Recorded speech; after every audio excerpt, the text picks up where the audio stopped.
Bonjour à tous. Aujourd'hui, j'ai envie de vous parler de ce que j'appelle le jeu des dominos ancestraux. C'est une image qui m'est apparue au fil des constellations et que j'ai aussi beaucoup expérimenté dans ma vie. C'est-à-dire, c'est l'idée que dans l'arbre généalogique, quand il y a des traumas à un certain stade, à une certaine génération, donc par exemple une grand-mère, une arrière-grand-mère à qui il serait arrivé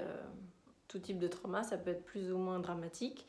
et que sur le moment ça n'a pas pu être accueilli et digéré, eh bien cette charge émotionnelle, c'est comme si elle restait comme une poche en fait dans cet arbre, et elle va être transmise à la génération qui suit, voire à plusieurs générations après. Donc ça peut se manifester par exemple des schémas répétitifs dans la vie, des problèmes de couple, des problèmes de maladies chroniques, des problèmes d'échec professionnel, ça peut être vraiment à plusieurs niveaux, jusqu'à ce que en fait, cet ancêtre racine puisse être reconnu et honoré dans ce qu'il a vécu. Et donc tout simplement, ça implique que le descendant puisse donc s'ouvrir à cet ancêtre, et c'est-à-dire être traversé par toutes les émotions qui ont été contenues depuis des fois plusieurs générations à ce niveau-là de l'arbre. Et donc c'est un peu comme ce que je disais avec l'idée de la purge joyeuse, c'est vraiment de pouvoir laisser ces émotions se libérer et se déverser pour qu'après le courant de vie puisse recirculer. Et c'est là que les dominos en fait reprennent leur place. C'est comme si avant,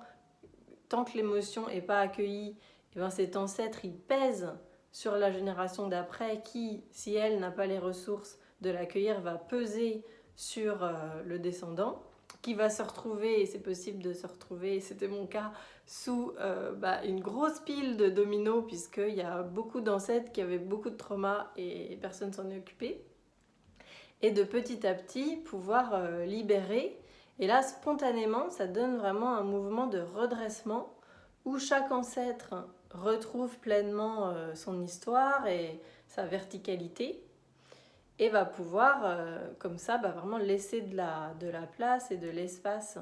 pour les suivants, et en même temps envoyer son énergie de vie, non plus sa douleur et son trauma, mais vraiment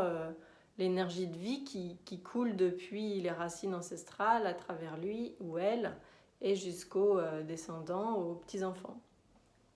Donc c'est vraiment une dimension qui est très belle et je trouve assez essentielle dans ce travail, qui est que chacun puisse retrouver sa place, et individuellement, quand c'est vous qui êtes constellé, spontanément vous retrouvez vraiment toute votre dimension et beaucoup de liberté personnelle pour créer la vie dont vous rêvez. Voilà, si ça vous inspire, si ça vous parle, bienvenue dans le monde merveilleux des constellations.